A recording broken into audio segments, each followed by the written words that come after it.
There's one instrument that crosses every musical genre, and you've heard it behind some of your favorite artists like John Legend, Lady Gaga, Stevie Wonder, and Barry Manilow.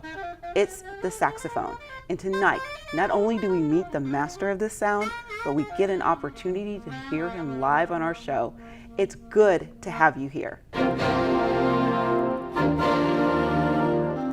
From Los Angeles, this is KLCS PBS.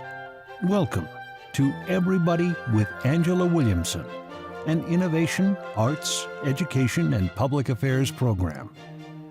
Everybody with Angela Williamson is made possible by viewers like you. Thank you. And now your host, Dr. Angela Williamson. Sal Lozano, it's so wonderful to have you here. Thank you very much. Thanks for having me. First, we want to talk a little bit about you. So tell me a little bit about yourself. Let's see. I was born in Southern California, raised in Arcadia, not too far from here, and went to Cal State Long Beach as a music major. And I took up the saxophone when I was in junior high. The teacher I wanted to play the drums, and the teacher said, well, out of 30 people, 25 want to play the drums, so you're not going to play the drums. Why don't you play the trumpet? I immediately said no. And then he said, well, how about this thing? And it was a saxophone. And I really was attached to it enough that the cops would come over at night when I'd be playing at night after 10 o'clock, and they knew who I was. They knew me by name, and so because I was playing all the time. And went to Long Beach State on a scholarship for music, and in the middle of that, in the middle of my time at Long Beach State, I auditioned and got a job at Disneyland, playing in a band there when I was a sophomore in college. So been doing it ever since, I guess. Yeah. There was so much there that I just want to follow up on a few things. Well, first, so you talked a little bit about when you picked up the saxophone, but it wasn't your first choice. So what happens because your teacher gave you advice. So what happens when you see other people and want to give them that kind of advice? Well,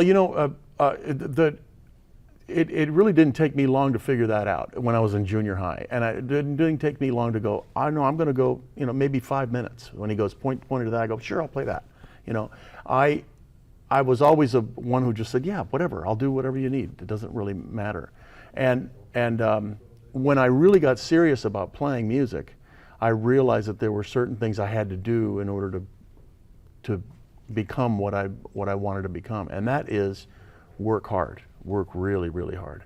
So when I'm teaching, I teach at Long Beach State, and I teach some private students, and then I have these workshops that I do for the Disney company. And when I teach at private students, I want them to make sure that they know what it takes to do this. It's not just on the iPhone. That it takes a lot of work to do that. It takes, what is it, 10,000 hours, where it takes that long to practice. And so when I was at Long Beach State as a student, I knew I didn't practice at first.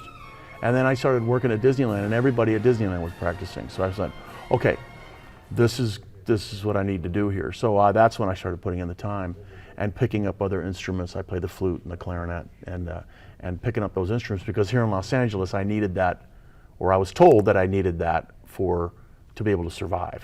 And so I studied the saxophone seriously, I studied the flute seriously, and then the clarinet seriously. And I went the right path that I thought, with good teachers and stuff like that. And so with the students that I have now, I like for them to when they go to play something and I give them something to think about, that aha moment where you just see in their eyes, they go, I went, now, do you know what you just did? And they go, I think so.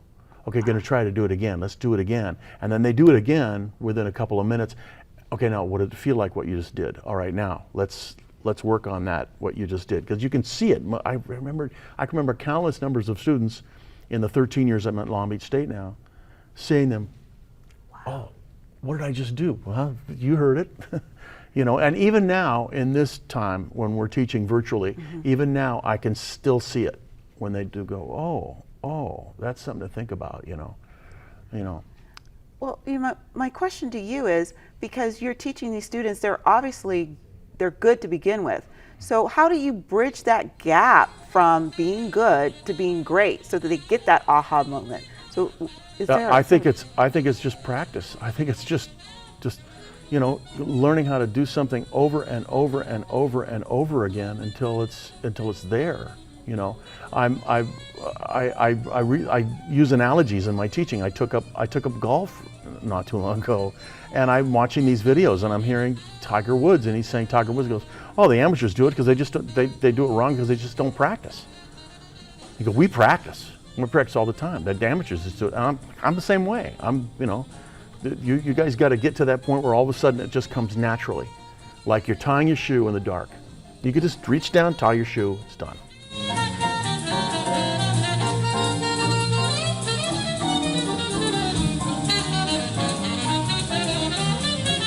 The knowledge that I have from telling myself and teaching people to play a lot, to listen a lot, to educate themselves with the history of music, the history of the saxophone, the history in the world of classical music, in the world of jazz, the world of popular music, horn sections used in albums and stuff like that.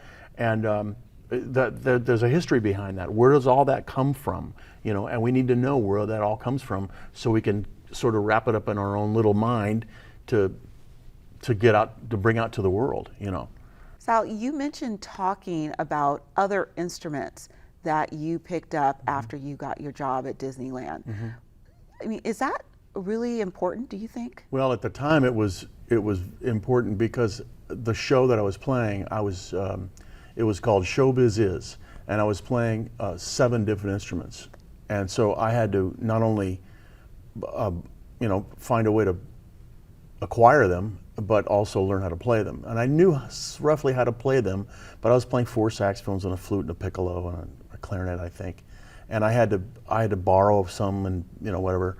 But I kind of learned how to do it right then and there. I was on the job kind of practicing and getting books and trying to figure out because it wasn't you start off thinking, oh, everything's going to be fine. You're a professional musician. You're getting paid to do it. Well, no, I didn't sound that good, and so I had to really, And in my mid-20s is when I really got serious about those instruments and started studying formally with teachers, private teachers, just like I did the saxophone for 4 years. I got really into these teachers and really into studying with them and putting in the hours. One teacher told me I needed 4 to 6 years of study and of scales practice in order for me to do anything, and so I did. And the clarinet was the same thing, and so what that ended up getting me was more opportunity. And so I think that one of the things I do at Long Beach is I get the kids, if they want to play other instruments that I can teach, sure, bring them in. So they'll bring them into the lesson and we'll spend 15, 20 minutes on it, just to get them off the ground. Okay, come back, do what I just gave you, right? Come back, give them like a little simple 3-minute thing to do, and then come back in a week and see, and then it progresses. A handful of students progressed quite a bit, quite well, and they're actually, I'm proud to say a lot of them are starting to work, or they're in the military in a band there, and they were students of mine. So as an educator, is it tough to tell students that they need to still continue to work at their craft even after they get that first paid gig? Well, that's exactly what happened with me. I had a steady job, and I thought, oh, I can just, I got a steady paycheck. I was 20 years old, 19, 20 years old, making $600-700 a week. I thought, well, this is ridiculous. Back then, when it was really easy to live off of your rent was a couple $100 a month. It was, and so I thought, oh, I got this. And then comes what they say in the music business is, they say the music business is 95% boredom and 5% absolute terror. And every now and then I would get that 5%, and would come at me when I wasn't looking at it. I wasn't prepared for it.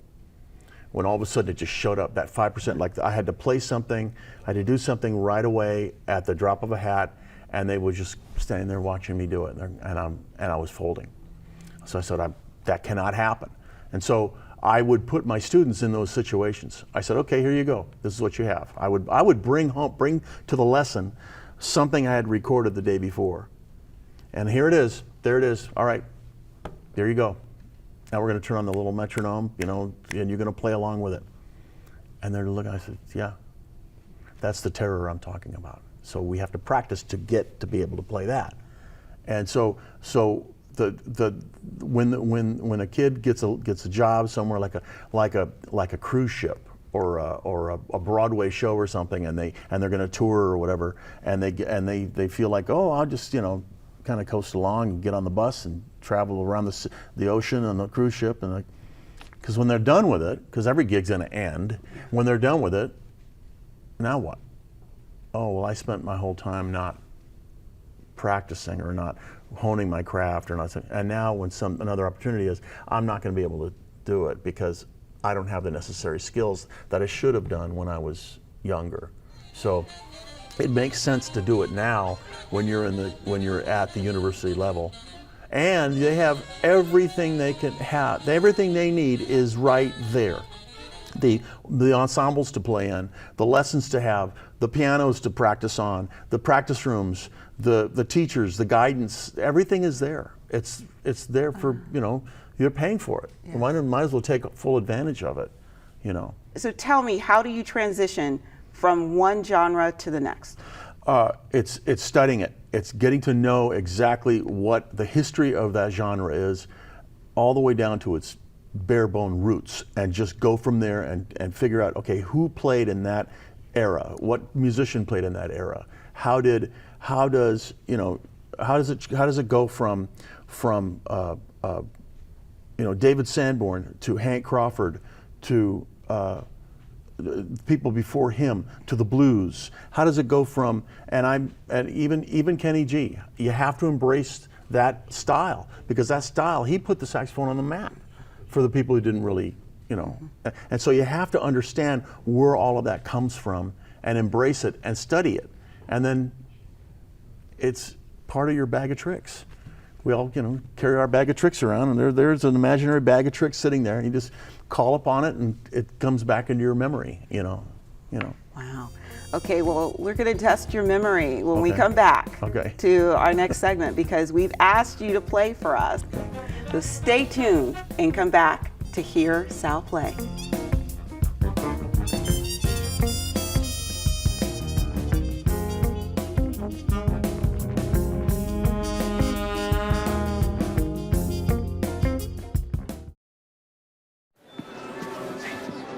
Where's Tommy? I thought he was with you. No. Jack. Tommy?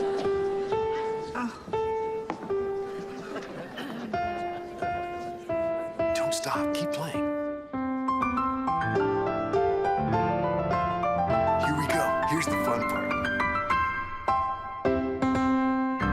Encouragement. Pass it on from the Foundation for a Better Life. Sal, tell me a little bit about your most memorable moment playing. You know, normally when we get a call for work, it's in an email, and the email says, the date, the time, location, and then what the project is, and if there's an artist. Okay. You know, so in this case, it was, you know, a Wednesday, 6 o'clock, Capitol Records, artist, and it was blank. And so event, and it was blank. So okay, well, yes, I'll just be there, whatever. I don't, you know, you get there. We get to the studio, and Capitol's has 2 studios, A and B, where the musicians play in. And so we went to Capitol B, and 4 of my friends are sitting there waiting for me to get there, and I sit down, and they're looking at me like like that, and I look across, and there's Paul McCartney playing the bass. And we finishes playing. He puts his bass down. And he walks up to me and he says, "Hi, I'm Paul."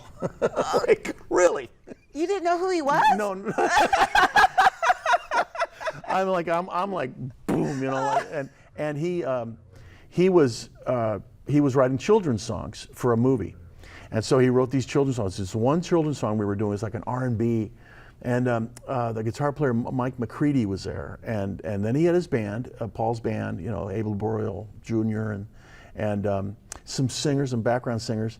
And all of a sudden there was this lady up in this perch. So at Capitol Records, Sinatra had this perch built up there, like a room, so his friends could watch him sing.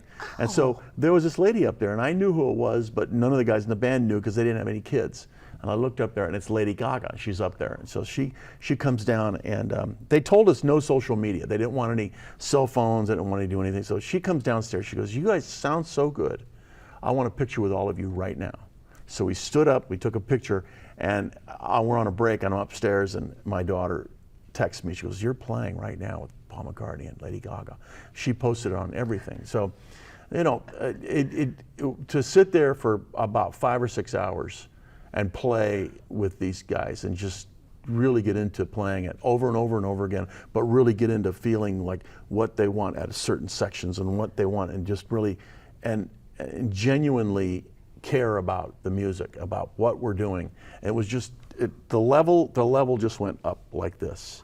And to tell you the truth, I have no idea what happened with those songs. I have no idea whether they came out or anything. I'd love to find out, but that night was something, and I had no idea we were doing any of that. So what you're telling me, it's all about the experience. Oh, that's all it is. It's experiences. It's a once in a lifetime thing, and I tell you, it doesn't happen to everybody. It was something that it was really something special. Wow. Really. Well, I'm going to ask you to help us have an experience on this show. So will you play something for us? Of course. It'll be my pleasure. Thank you.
That was absolutely wonderful. Thank you so much. I'm going to put you on the hook again in a few minutes, but I want us to spend some time telling us about your latest project. I have a band called All In, and I put the band together about 3 years ago with some friends, and it's just a group of friends who get together every now and then to either play or record music. And all the music's written by the members of the band, and we play at local venues here in LA, the Blue Whale and Catalina's and a couple other places that we've done, and We have a CD out that CDs. For those of you who don't remember, CDs are these little. You get 4 of them. You can put the drink on it, and they made great coasters. It did exactly. And so now what we're doing is we're recording. We recorded 4 songs in October, and now we're releasing one at a time, once a month, and then create some sort of an electronic, like an EP, electronic play, so that people can buy it by the track, because that's how it's sold now. So we're trying to get inside the heads of how people buy music and how they purchase things or how they listen to music and all that. And we have a live streaming thing that we're putting together in Orange County, and it's a lot of fun because it's music that we don't know really how it's going to shape up. It's all very based on improvisation. And the reason I put it together is because a lot of the music that we play in Los Angeles in a recording environment, we play over and over and over again. Like motion pictures and stuff like that. Like we'll play one cue 6 or 7 times and then move on to another one. And it could be 30, 40 seconds. And you have to do it exactly the way they want you to do it. So in this case, we're doing it the way we want to do it, which is no rules. No, you want to start something else, start it differently one night. The next night it'll be completely different than the next night, then the next night after that. It's not going to be anything that's going to be, planned out at all. So, which is, it's not unique. It's something that has been done. Some of the greatest albums have been done that way. So tell me one of your favorites. I know I'm putting you on the spot. One of my favorite albums? Yes, it's been done the same way that you're doing it. Miles Davis had to get out of contract for, I think it was out of Columbia Records. I can't remember, a record label where they said, look, you have a contract for us. We need so many songs done in a year. And so what he did is he got together with some players, and they went to this recording studio in New Jersey, and they hammered out about 25 or 30 songs in 2 days. I just played one after another, and it's all like it's the cooking with the Miles Davis Quartet, grooving with the Miles Davis Quartet. Or one of those albums, I can't remember the names of them, but it's all these songs, and they're just jazz standards. If I Were a Bell and stuff like that. And it just, those guys, they just got in there, played it, moving on. Got in there, played it, moving on. Another one is Art Tatum, the brilliant pianist Art Tatum from the 30s and 40s. He would finish a song and they'd say, well, you want to listen to it? And he goes, for what? He goes, we're moving on to the next one, So it was that kind of spontaneous composition is what is, that's, yeah. We have spent such a wonderful time this evening. I want to finish the show with the best advice that you ever received when you were coming up as a musician that you like to turn it around and pay it forward to new musicians. My saxophone teacher at Long Beach State, Leo Potts, when I called him for lessons, he asked me, he says, okay, do you want to play jazz saxophone or do you want to play classical saxophone music? And I went, I want to play jazz saxophone. And he says, well, I'm going to teach you how to play saxophone first. And I went, okay. And he took me to basics. He took me back to school, basically, to how you're putting the fingers down and how you're breathing and how you're, breathing exercises and stuff. And that's kind of what I give my students now. We do a breathing exercise at the beginning of each lesson and make sure that they know what it takes to go, this is a small muscle group that we're using. We're not using a large muscle group like an athlete would, but it's an athletic event.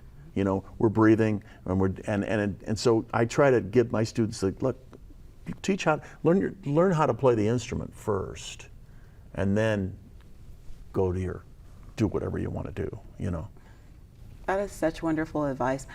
Thank you so much, Sal, for being on this show and sharing just the joy of music with us this evening. But most of all, thank you for the time that you spend mentoring new musicians.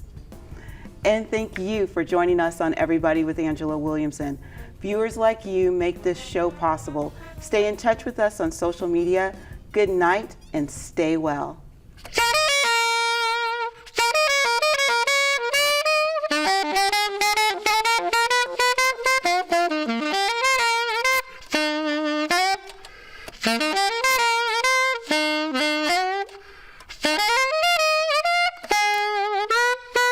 Bye.